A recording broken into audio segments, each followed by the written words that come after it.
Update പറയാൻ വേണ്ടിയിട്ടാണ് miss വന്നിട്ടുള്ളത്. നിങ്ങളുടെ +2 ക്രിസ്മസ് എക്സാമിന്റെ ടൈം ടേബിൾ ഇവിടെ റിലീസ് ആയിട്ടുണ്ട്, ഔട്ട് ചെയ്തിട്ടുണ്ട്. അപ്പോൾ മിസ് കാണിച്ചു തരാം എങ്ങനെയൊക്കെയാണ് നിങ്ങളുടെ എക്സാം വരുന്നതെന്നുള്ളത്.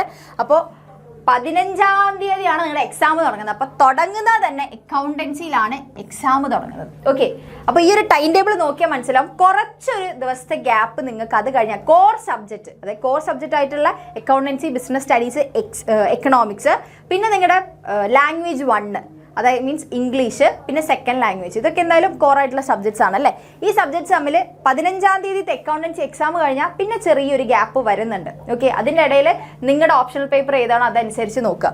ഓക്കെ, അപ്പോൾ 15-ാം തീയതി അക്കൗണ്ടൻസി തുടങ്ങിക്കഴിഞ്ഞാൽ പിന്നെ ഇല്ല, പിന്നെ അത് കഴിഞ്ഞാൽ പിന്നെ എക്സാം വരെ നിങ്ങൾക്ക് കമ്പ്യൂട്ടർ ആപ്ലിക്കേഷൻ എടുത്തവരുണ്ടെങ്കിലൊക്കെ എങ്ങനെയാണ്, അതിന് പൊളിറ്റിക്കൽ സയൻസ് ഒക്കെ അങ്ങനെയുള്ള ഓപ്ഷണൽ പേപ്പേഴ്സ് ഒക്കെ എടുത്ത ആൾക്കാരാണെങ്കിൽ അവർക്ക് മാത്രം 17-ാം തീയതി വരും. ഇപ്പം നിങ്ങളുടെ ഓപ്ഷണൽ പേപ്പർ അതല്ലെങ്കിൽ എന്താണ് ഇത്ര ദിവസത്തെ ഗ്യാപ്പ് ഉണ്ട്. അത് കഴിഞ്ഞ് കഴിഞ്ഞാൽ പിന്നെ മാത്തമാറ്റിക്സ് എടുത്തവരാണെങ്കിൽ അതും വരുന്നുണ്ട്. പിന്നെ നോക്കി കഴിഞ്ഞാൽ പാർട്ട് 1 ഇംഗ്ലീഷാണ്.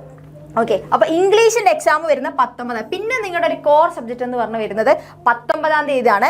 അത് കഴിഞ്ഞാൽ പിന്നെ തൊട്ടടുത്ത് തന്നെ സെക്കൻഡ് ലാംഗ്വേജ് വരുന്നുണ്ട്. ഓക്കെ, തൊട്ടടുത്ത് തന്നെ 19-ാം തീയതി കഴിഞ്ഞ് 20-ാം തീയതി നിങ്ങൾക്ക് സെക്കൻഡ് ലാംഗ്വേജും വരും. പിന്നെ അത് കഴിഞ്ഞ് തൊട്ടടുത്ത ദിവസം തന്നെ ബിസിനസ് സ്റ്റഡീസും വരും. ബിസിനസ് സ്റ്റഡീസിന് മാത്രം നിങ്ങൾക്ക് 20-ാം തീയതി സാറ്റർഡേ ആയതുകൊണ്ടും 21-ാം തീയതി സൺഡേ ആയതുകൊണ്ട് നിങ്ങൾക്ക് ആ ഒരു ദിവസത്തെ ഗ്യാപ്പ് ബിസിനസ് സ്റ്റഡീസിന് വേണ്ടി പ്രിപ്പയർ ചെയ്യാൻ ഒരു ദിവസത്തെ ഗ്യാപ്പ് കിട്ടുന്നുണ്ട്.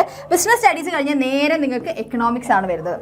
Okay, clear. പിന്നെ സ്റ്റാറ്റിസ്റ്റിക്സ് പോലുള്ള എക്സാംസ് ഓപ്ഷണൽ പേപ്പർ ആണെങ്കിൽ അവർക്ക് മാത്രം നമ്മുടെ 2026 ജനുവരി 6-ാം തീയതിയാണ് അവരുടെ എക്സാം വരുന്നത്. അപ്പോൾ ഇങ്ങനെയാണ് നിങ്ങളുടെ ടൈം ടേബിൾ വരുന്നത്. അപ്പോൾ ടൈം ടേബിൾ മനസ്സിലായല്ലോ, ഏതൊക്കെ ദിവസങ്ങളിലാണ് ഏതൊക്കെ എക്സാംസ് ആണ് നടക്കാൻ പോകുന്നത് മനസ്സിലായി. ഇനി ഒട്ടും സമയം വേസ്റ്റ് ചെയ്ത് കളയാനില്ല. നിങ്ങൾ +2കാരാണ്, പ്രത്യേകം ശ്രദ്ധിക്കുക. നിങ്ങളുടെ ഈ ഒരു എക്സാമിൻ്റെ പാറ്റേൺ പോലെ തന്നെയായിരിക്കും നിങ്ങളുടെ പബ്ലിക് എക്സാമും ഉണ്ടാവാം. അപ്പോൾ ഈ ഒരു എക്സാമിൽ നന്നായിട്ട് സ്കോർ ചെയ്ത് കഴിഞ്ഞാൽ എൻ്റെ മക്കൾക്ക് പബ്ലിക് എക്സാമിൽ നന്നായിട്ട് സ്കോർ ചെയ്യാൻ വേണ്ടി പറ്റും. അതുകൊണ്ട് ഈ ഒരു സമയത്ത് നിങ്ങൾ ചെയ്യേണ്ടത് ഇപ്പോൾ ഇത്രയും കാലം പഠിച്ച ടോപ്പിക്സ് ഒക്കെ ഏറ്റവും ബെസ്റ്റായിട്ട് റിവൈസ് ചെയ്യുക എന്നുള്ളതാണ്. അതിനാണ് നമ്മൾ എപ്പോഴും പറയാറുണ്ട്, നമ്മൾ ബാച്ചിലുള്ള ഫീച്ചേഴ്സ് ആയിട്ടുള്ള PDF നോട്ട്സും PYQസും വർക്ക്ഷീറ്റും അങ്ങനെ എല്ലാം നിങ്ങൾ യൂസ് ചെയ്ത് വർക്ക് ചെയ്ത് പഠിക്കേണ്ട ടൈമാണിത്. നിങ്ങൾക്ക് വേണ്ട കംപ്ലീറ്റ് ക്ലാസ്സസ് നമ്മുടെ ബാച്ചിലുണ്ട്.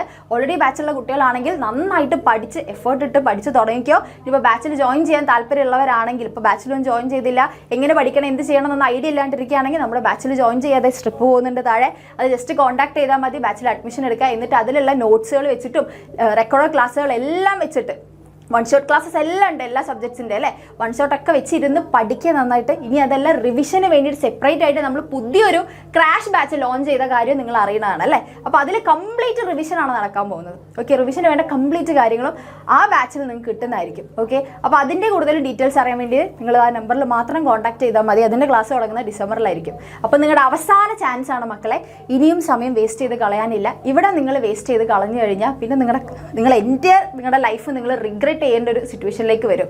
അപ്പോൾ ഇപ്പം നന്നായിട്ട് പഠിക്കുക, ഏറ്റവും ബെസ്റ്റ് കൊണ്ടുവരാൻ വേണ്ടി നോക്കുക. ഈ ഒരു സമയത്ത് മാത്രമാണ് നിങ്ങൾ ഏറ്റവും കൂടുതൽ എഫേർട്ട് ഇട്ട് പഠിക്കേണ്ടത്. എന്നാൽ മാത്രമേ അത് നിങ്ങളുടെ മാർക്ക് ഷീറ്റിൽ കാണുകയുള്ളൂ. അപ്പോൾ ഇത്രയേ ഉള്ളൂ. ടൈം ടേബിൾ അറിഞ്ഞു, ഇനി നിങ്ങൾ നല്ല നല്ല ഡിസിഷൻസ് എടുക്കുക, നന്നായിട്ട് പഠിക്കുകയാണ് ചെയ്യേണ്ടത്. അപ്പോൾ ഓൾ ദി വെരി ബെസ്റ്റ്. നന്നായിട്ട് തന്നെ മക്കളെല്ലാവരും പ്രിപ്പയർ ചെയ്യുക.